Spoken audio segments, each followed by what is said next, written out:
Project చెరువు కింద నీళ్లు తీసుకుంటే బంద్ చేసినాం, నీటి తీరువ రద్దు చేసినాం. అట్లా ఎన్నో సదుపాయాలు చేసుకున్నాం. రైతులు బాగా జరుగుతుంది. అప్పుడప్పుడు ఏమవుతుంది, కొన్ని దుష్ట దినాలు వస్తాయి, చెడు గడియలు వస్తాయి. మనోళ్ళు కూడా అలవోకగా ఓట్లేసారు. మీరు గొప్పలో మీరు మాణిగ్రహం గెలిపించారు. కొన్ని నియోజకవర్గాలలో అత్యాశకు పోయి నేను చెప్పిన కూడా అప్పుడు మంది మాటలు పట్టుకొని మారమానం పోతే మళ్ళీ వరకు ఇల్లు కాలిపోతారు. వీళ్ళని నమ్మితే అమాంతం మింగుతారు, మోసపోతాం. రైతు బంధుకు రామరామ అంటారు, దళిత బంధుకు జైబీం అంటారు. వీళ్ళు ముంచుతారా ఆయన అని చెప్పినండి. ఆయన వాడు తులం బంగారం ఇస్తా, నీకు ఏంటి, నీకు బంగారం వడ్డానం పెడతాను కానీ ఆయన నమ్మి ఏమో మీ సంగతి ఎంతో చూద్దామని ఆయన వేశారు. వేసింది ఇరుకపోయారు, బాయిల పడ్డారు, అయిపోయి ఉన్నాయి అన్ని వీకే. మళ్ళీ మొదటికి వచ్చానా కైలాస వాడలో పెద్ద పంపించినట్టు అయింది. మళ్ళీ అంతే కదా, ఆలోచన లేకుండా ఎటు పడితే అటు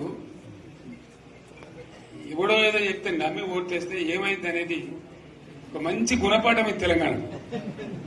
గ్యారంటీగా మంచిగా సంసారం జరుగుతుంది. తువ్వకచ్చినాం, రైతులు ఇంత ముఖం తెలివైతుంది, ఇంత బాకీలు కట్టుకుంటుండ్రి. ఎంతో మంది పాపం సిటీలు వేసుకుందరు, ఏదో వేసుకుందరు. రైతు బంధు పైసలు పడితే ఎంత సంతోషం ఉంటుంది. ఆయన మేము గంగ కట్టినాయి. ఇప్పుడు వాడు ఇతడో ఏడో భగవంతుని కడతాడు. ఇచ్చినా కూడా మోసం, ఏదో మళ్ళీ ఎలక్షన్ కోసం దానికోసం చేస్తారు తప్ప కడుపు నిండా ప్రేమ ఇచ్చేది ఇట్లే ఉంటుందా? సర్పంచ్ ఎలక్షన్ మనం ఉన్నప్పుడు కరోనా వచ్చింది. కరోనా వస్తే కూడా నేను రైతు బంధు ఆపలేదు. కరోనా వచ్చి రాష్ట్రానికి రూపాయి ఆదాయం రాకపోయినా 4-5 మంచి స్కీములు తెచ్చి ఇవాళ కాపాడుకున్నాం. గౌరవంగా బతికింది రైతులు. బీమా వచ్చినండి, రైతు బీమా పెడితే ఎంతమందికి సాయం జరిగింది. గుంట భూములను కూడా మంచిగా సాయం జరిగింది. చిన్న రైతు కూడా సాయం జరిగింది. అట్లా అందరికి మనం గొర్రెల కాపలకు గొర్రెలు ఇవ్వడం కానీ, చేప పిల్లలు కానీ, అనేక రకాల అన్ని వర్గాల ప్రజలను ఎట్లా ఆదుకోనట్లు ఆదుకున్నాం. మా తెలంగాణ కదా మేము తెచ్చుకున్నాం కష్టపడి. మా వాళ్ళందరూ పైకి రావాలి. కాంగ్రెస్ గవర్నమెంట్ ముస్లింలు ఓట్లేసుకుని తప్ప ముస్లింలకు మనం చేసిందా?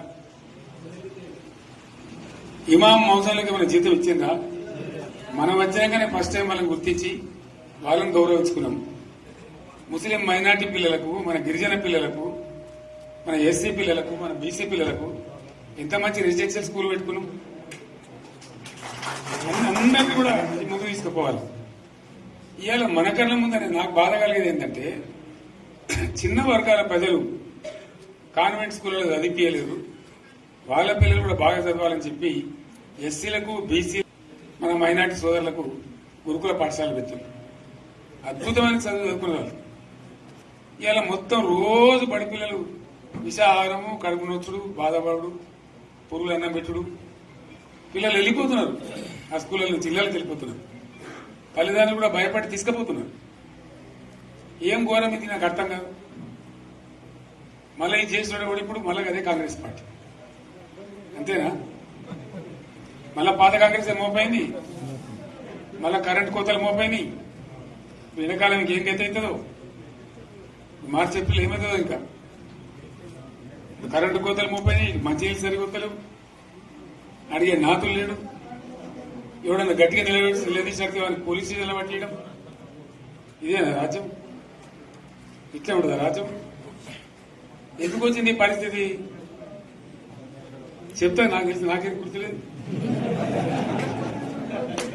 నేనేమంటున్నా అంటే, ఇట్లా అనేక పనులు చేసుకున్నాం మనం. గోదావరి నుంచి నీళ్లు తెచ్చుకున్నాం. నీళ్లు తెచ్చుకొని మంచినీళ్ళ తర్వాత సాగునీళ్ళు ఎంపడబడ్డాయి.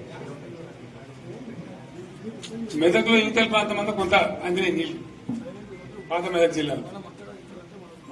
నీటికి మిగిలిపోయినాయి మన 2 తాలూకాలు, నారాయణఖేడ్, జైరాబాద్. వాళ్ళకి నీళ్లు రావాలి. ఎట్లా రావాలి గోదావరి నీళ్లు? సింగూరు ఒక టైంలో నిండుతుంది, ఒక టైంలో నిండదు. మరి నిండినప్పుడు ఎట్లా గోదావరి నీళ్ళే దిక్కు. సింగూరు నుంచి లిఫ్ట్ చేసి సంగమేశ్వర బసవేశ్వర అని 2 లిఫ్ట్లు పెట్టుకున్నాం. 2 తాలూకాలకు రెండింటికి కూడా లక్ష ఎకరాల పైచీలకు వచ్చేట్టు ఎకరాల నీళ్ళ స్టెట్ పెట్టుకున్నాం. మళ్ళీ మన నుంచే కావాలి, మళ్ళీ ఇది లైన్లోకి రావాలి. అందరు మంచిగా ఉండాలి. మనకు మన పార్టీకి కులం లేదు, మతం లేదు, జాతి లేదు. తెలంగాణలో ఉన్న ప్రతి బిడ్డ మనోడే. వాళ్ళు ఏ మతం ఉన్నారు, ఏ కులం ఉన్నారు మనకు అవసరం లేదు. ఈ తెలంగాణ బార్డర్ గీత లోపలిన బిడ్డలు అందరు మనోళ్ళే, అందరు బాగుపడాల్సిందే. ప్రతి ఒక్కరికి న్యాయం జరగాల్సిందే.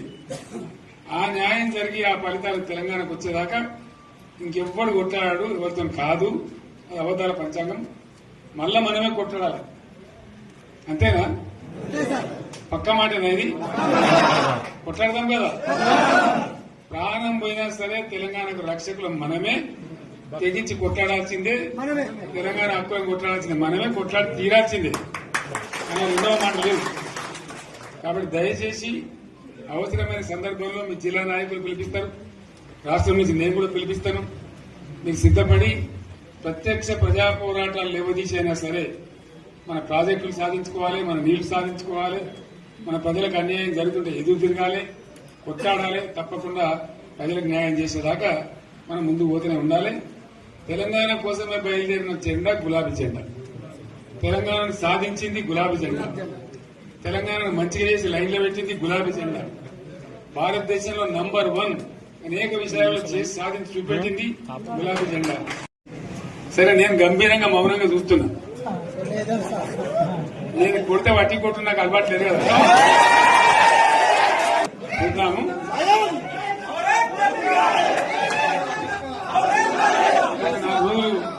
కానీ అన్నట్టుగా నేను చూస్తా ఉన్నా. కానీ మనోళ్ళందరూ కూడా ప్రతిపాదిస్తున్న ఏంటంటే, 1 సంవత్సరం జరిగిపోయింది. సంగమేశ్వర ఆన్నే పన్నది, బసవేశ్వర ఆన్నే పన్నది, పాలమూరు ఉత్పత్తుల పథకం ఆన్నే పన్నది, కాళేశ్వరం అట్లా ఎండబెడుతున్నారు. ఇవన్నీ అన్యాయాలనే. కాబట్టి ఫిబ్రవరి నెలాఖరులో ఒక పెద్ద బహిరంగ సభ పెట్టాలి, ఇక్కడ కథ చూడాలి అని జరుగుతూ ఉంది. కాబట్టి మీరు కూడా పెద్ద ఎత్తున దయచేసి ఆ సభకు కదిలి రావాలి. కదా దూరమే ఉండదు. ఆ రకంగా తెలంగాణ శక్తి ఏందో మరొకసారి చూపించి వీళ్ళ మెడలు వంచి ఇప్పుడు సాధించాలి. భవిష్యత్ కోసం కూడా కొట్టాడకు మనం సిద్ధంగా ఉండాలని తెలియజేసుకుంటూ, పరమేశ్వర్ గారికి అంతటి లోకమంత్రమైంది. ₹1,00,00,000 భూమి ఇప్పుడు 50 లక్షల కాడికి వెళ్ళలేదు.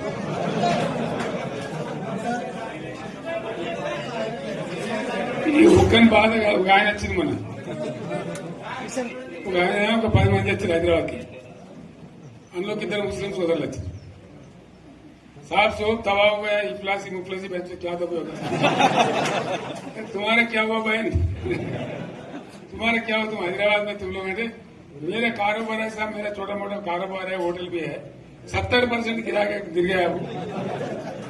हर कोई पूछ रहे, हर कोई केसीआर को याद कर रहे सामान వాళ్ళు మాట్లాడుతున్నారు.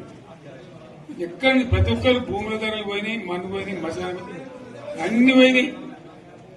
ఎంత మంచిగా 4 ఎకరాల రైతు నేను 4 కోట్ల ఆసాగా అనుకుంటుండే. అంత ధీమా ఉంది. ఎంత బాగుండే. హైదరాబాద్ నుంచి అడిగితే కూడా వచ్చి మనం ఇయ్యకపోదాం భూములు, డిమాండ్ పెరగాలని. అంత బ్రహ్మాండంగా మారుమూల ప్రాంతంలో కూడా 40 లక్షలు 50 లక్షలు ఎకరానికి ఉండే. అటువంటిది సగానికి సగం పడిపోయి మొత్తం నాశనం చేశారు. వీళ్ళు ఇట్లే వదిలిపెడితే ఇంకింత నాశనం అవుతుంది. కాబట్టి మనం కొట్లాడాల్సిందే. నేను ఇంకొక మాట మీకు చెప్తా. ఎలక్షన్లలో నేను మస్తుగా చూస్తే 50 ఏళ్లలో పార్టీలు గెలితే ఓడితాయి. ఇంత మాయలు మీ ఏడాది లోపలనే కాంగ్రెస్ పార్టీ దొరికితే కొడతామని అన్నంత గొప్పగా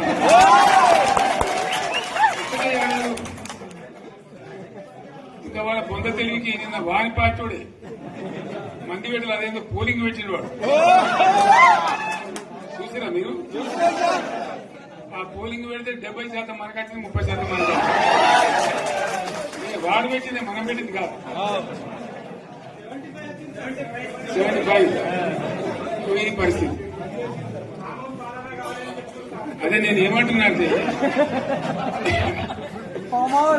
ఫామ్ హౌస్ అంటే ఈడ ఏముంటది, వారి ఉంటది, మక్కు ఉంటది, అల్లం ఉంటది. కాంగ్రెస్ వాళ్ళు ఎంత మంచి చేస్తే పారబడి తవ్వచ్చు కూడా